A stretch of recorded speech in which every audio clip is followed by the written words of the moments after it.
Hello, my name is Rick Houston, and welcome to the Scene Vault Podcast, your source for all things NASCAR history. Presented by Las Vegas Motor Speedway, America's racing showplace.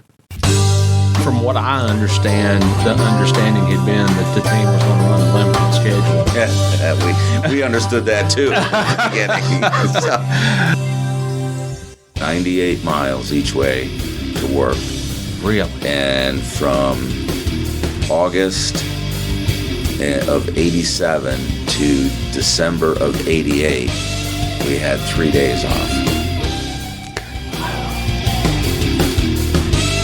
And at the end of the race, it was pointed out by another competitor when we opened the hood that, oh, look, the carburetor spacer is too high, you know?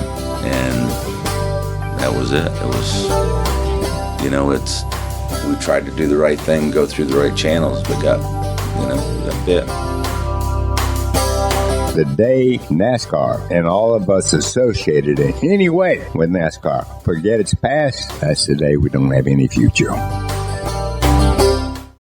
As things got up and rolling, there seemed to be a group in Michigan that Jack obviously had established, and then you had the NASCAR guys down in Liberty, and there seemed to be a little bit, I don't want to say a disconnect, but I think both sides had their ideas on how stuff should do or how stuff should be.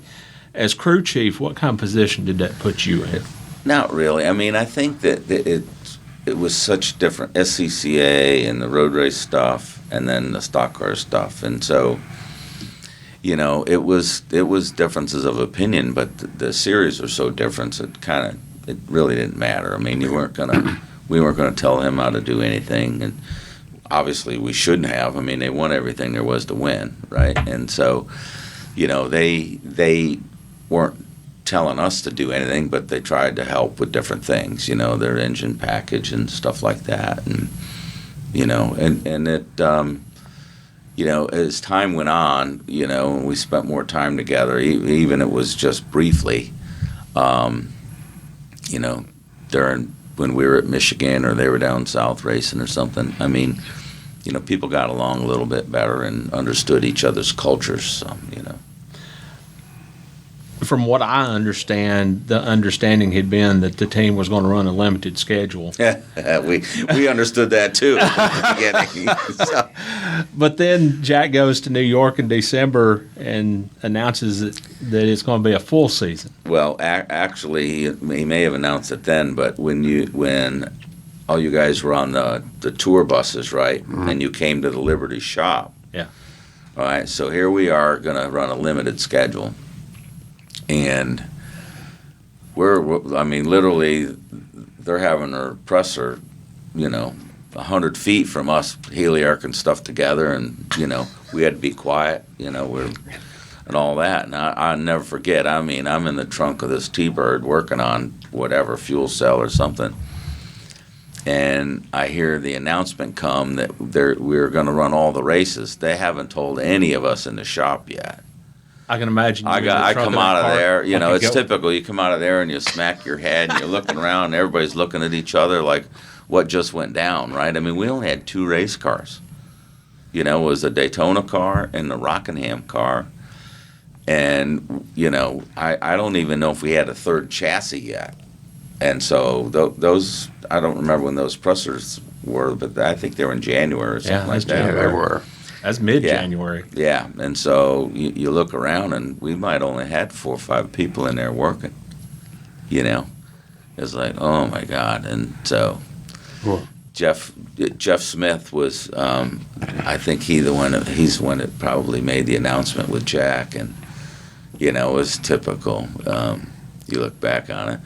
Jeff thought that Jack should have told us, and Jack thought that maybe Jeff should have told us, and you know, while they were thinking about it, nobody was telling us, right? But nonetheless, it was a shock to us, like, how are we going to do this? Well, given that, what was that 1988 season like for you personally? I mean, this is a big unanticipated move. It was gratifying, but it was a pain in the butt. Mm-hmm. I mean, I still lived in Matthews. I was driving 98 miles each way to work. Really? And from August of 87 to December of 88, we had 3 days off. Yeah, between building and testing and going and That is crazy. yeah, I mean, How did you deal with that? It was At least a deal. it was a thermos of coffee in the morning and 2 Miller Lite tall boys on the way home. You know what I mean? It was tough. I mean, literally, it was another 14 hours a day for whatever it was, 90 weeks. And Lisa was pregnant with Briggs. Let's see what year. Yeah. And we went to the wind tunnel, and it was snowing so bad. We left for the wind tunnel in Georgia at 1 or 2 in the afternoon. The day we were going to go in at 6 the next morning, the wind tunnel. We didn't get down there till 6 o'clock. Driving, the snow was so bad. Did our wind tunnel shift, and then drove home all night. And no cell phones back then. When I finally got into the driveway of the house, there was like no car, there was nothing, there was no tracks in there. And I walked in the house, there was a note on the counter, gone to the hospital to have your son, right? And that was it. So, I wasn't husband of the year right there. And so, but that was in that first year. It was insane, but we were making gains. Yeah. I mean, we had fast race cars. Had a hard time finishing races. Qualified fairly well, but not great. I think we sat on one pole that year. Didn't win a race, and but we were building. I think that I don't think we met Jack's expectations going in. Right? I mean, he was used to winning everything he ever entered, and it was pretty tough. But well, Steve was in there with you. So what was your working relationship with him, Steve? It was good. Yeah. I mean, he's, we just kept digging, right? I mean, you had to find gains. You couldn't get yourself beat down, but you worked all day, and if you got done at the end of the day and you look back and said, okay, that's better today than it was yesterday. That was, better this afternoon than this morning, and building cars and just trying to make them better all the time. Right. Mark was finally able to break through with a win at Rockingham in late 1989. What do you remember about that day?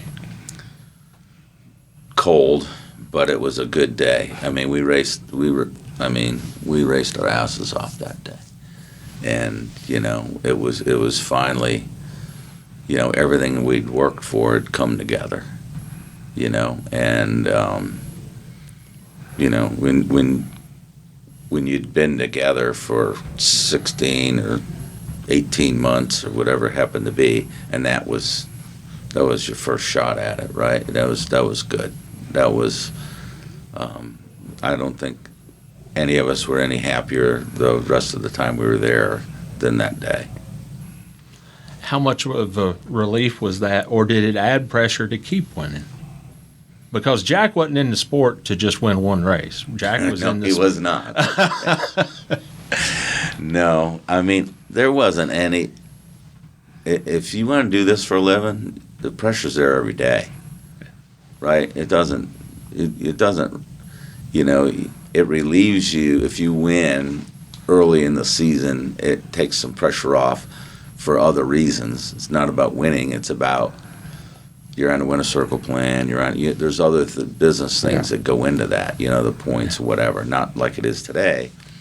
But when everybody knows when you win early, you relax enough that you can you go to work and you can probably win more often than not. And so it didn't put pressure on. That pressure's always there. Richmond, early 1990.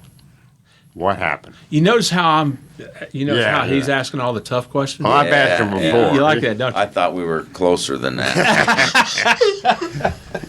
Yeah, that was a bad deal. And I know exactly what happens, and obviously, but all right, in those days, your intake manifold, and you had the carburetor spacer on top. In those days, the height of the manifold didn't matter if it was welded, if it was the spacer was welded on. You could only run a 2-inch spacer. Okay? Us being young and just trying to get up, you know what I mean, we're still licking our wounds and building cars and trying to compete. And so went to the NASCAR official that was in charge of the engines and said, look, we can't keep up. Would it be okay that instead of welding a spacer, we run a 2.5-inch spacer or a 3-inch spacer instead of a 2, instead of welding an inch and then bolting a 2 on there, right? Maintaining the right height, but just be able to bolt them on. And he said, yeah, I don't see any problem with that. I said, okay. So we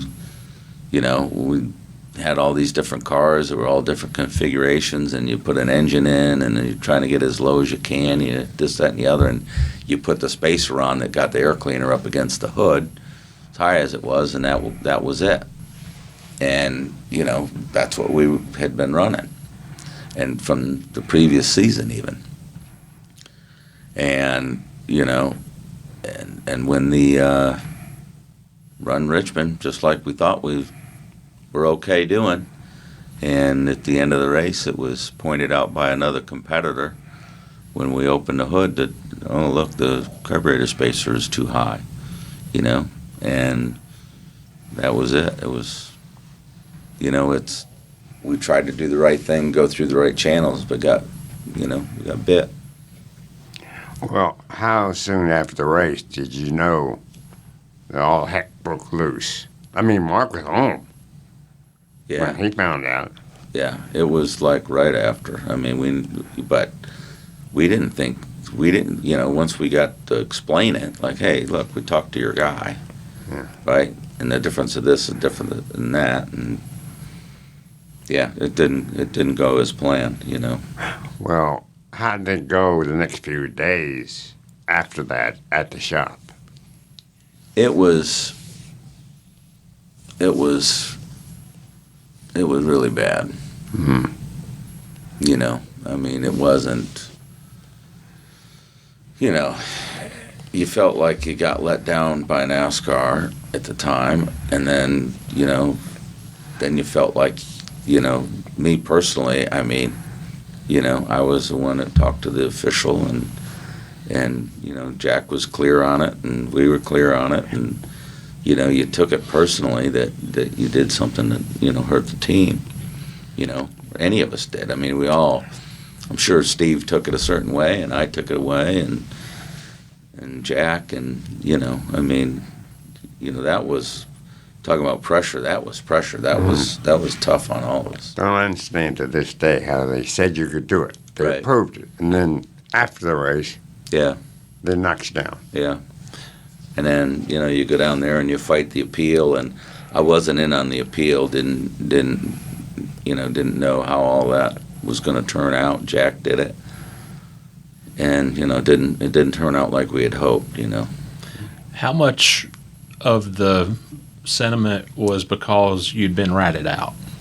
I mean, you said that Well, another competitor told it. Yeah, but that's the way it was, back, there's certain owners and crew chiefs and whatever, they do that, right? I mean, I'm not saying that I hadn't done it, to somebody that was really, really out there, but, that's how they do it, and they used to say the best inspectors in the garage area are the competitors, Yeah. right? And, and so that's just how it goes. So Mark wins a couple more races that year, and he sits atop the point standings all summer and into the fall. Was Richmond hanging over you like a cloud, or were you just taking the races week by week and not worrying about what had happened? I always said that this will be. Will if we're in the hunt for the championship and lose, we will lose it by less than what the penalty was. That was from March on. You know, you hope that it didn't work that way, but that's exactly how it turned out. A lot of people point to Richmond as the turning point that season, but Charlotte, Dale's guys run out onto the track to replace his tires. Yeah, I remember. Yeah. Pretty unprecedented. I think that made the difference ultimately. Yeah. But then at Phoenix, you had a little bit of an off day, a weird day. Mm-hmm. Was there any kind of panic within the team, or were those just things that happened? No, I think you're looking at that last 2 or 3 races, of the season, and you're waiting for anything to go wrong that could go wrong for you, And Phoenix was a time that we put ourselves in a bad spot there with pitting late or whatever we wound up doing, and the rest is history from then on, right? I think we had a stellar year, overcome a penalty, but that just took our cushion away. You wound up running a Robert Yates car at Atlanta. I'm sure that was some kind of tactic to beat Earnhardt. How did that come about? I saw the look on your face. Could your eyes roll any harder? This is going to be good. We went down there, and we brought every car that we had in the shop, I think, including one of our wind tunnel test cars, I think.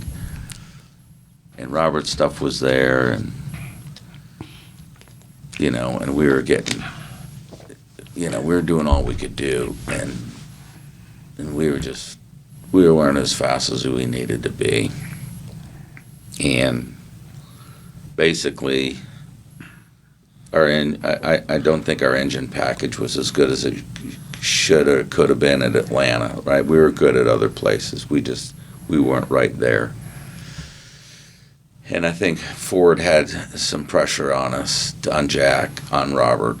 What can we do for a Ford to win the championship? And, and obvious, if you're the guys who build one car and you think you just need the engine, and then you're the engine company that owns all of it, and it's like you can't just tear the team apart, which would have happened if we'd have just said, we got the best car, let's take Robert's engine, right? If we thought it was better, and vice versa, right? If we had the best engine and just go get one of Robert's cars. So as it turned out, we wound up with a Yates car, Yates engine, and it still, it still wasn't perfect for us. The car was a little bit different than what we've been used to working on, but, it was a team decision. All of us, we had to, you had to spit on it and shake hands and go on down the road with your decision, right? And it may have turned out the same exact way if we just went there and didn't have an engine and had our car, or any any other way you want to look at it, right? It could have turned out the same. So you move on. As crew chief, was there any going to Jack or going to Ford or going to whoever and saying, we built this car, this is our stuff, we need to win or lose with our stuff? Or were you in a position to do that? Or did you try to do that? Nobody did anything one-on-one as far as I know. I mean, we talked amongst groups of the minimum of 3, Jack and Steve and I and Mark, and at the end of the day, we could have just been status quo, and run our normal whatever, but, we thought we could do reach out and try something and maybe do better with it, you know. And it wasn't, you know, it was a decision we made then, right? How much of a cloud, if any, hung over the team during the offseason of losing the championship that way? And, of course, you said it earlier. You've not been penalized at Richmond. Yeah. Different story. It's a different story, you know. I think we got over it fairly well.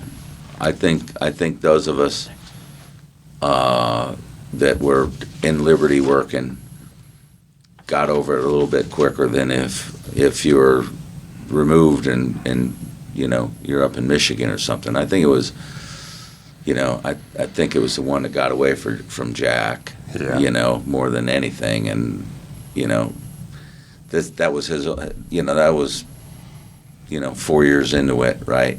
And he had a shot at it, which is all but unheard of anyways. And the rest of us, you know, we'd had experiences working on race teams, different race teams and things like that, and experienced close calls or, you know, different things. I think everybody processes it a little bit differently. Atlanta, spring of the following year, 91, a wedge wrench or something gets left in the window. Yeah. And things get kind of testy. Jack's got somebody in a headlock and everybody, it's battle royale or what happened? Well, I mean, that was we're having a normal pit stop. We're going to, and then halfway through the stop or a quarter of the way through the stop, they decide, you know, that comes over, put a round of wedge in or take a round of wedge out or whatever. So it was a late call on that.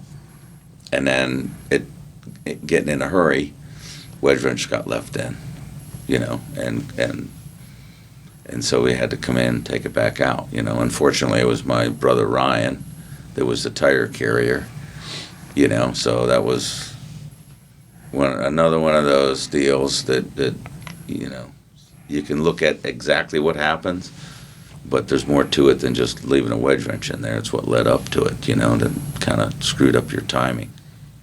I went up to your shop a couple of days after that race, talked extensively with Steve, and he really opened up his soul about this entire episode, leading into it and the aftermath. You know, and I questioned you, and you were very cool about it. You just said, I'm not going to comment. Yeah. You know, and Jack actually called me and was very upset. Yeah. But Steve talked to him and calmed him down, saying, you know, Steve wrote the right story as far as I was telling it. And he also put in his story what I said, we will fix it. Yeah.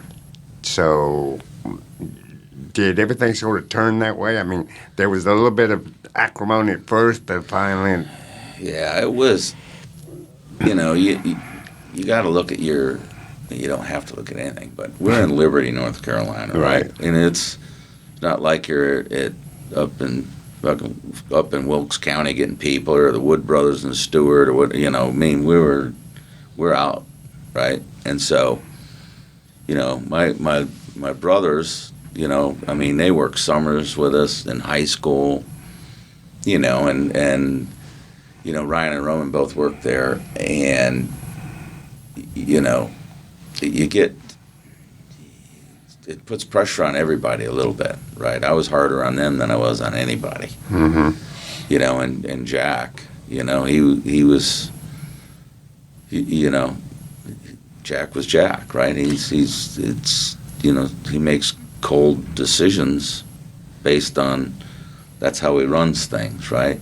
And in respect to that, I mean, you know, he's got, at the time, hundreds of employees in Michigan. Now it's thousands, right? But it was, you know, it was difficult on the family. I mean, he fired me 3 times in 5 years. You know, and you know, one time he fired me. He come down on Tuesday meetings, and the second or third time he fired me, we laughed about it.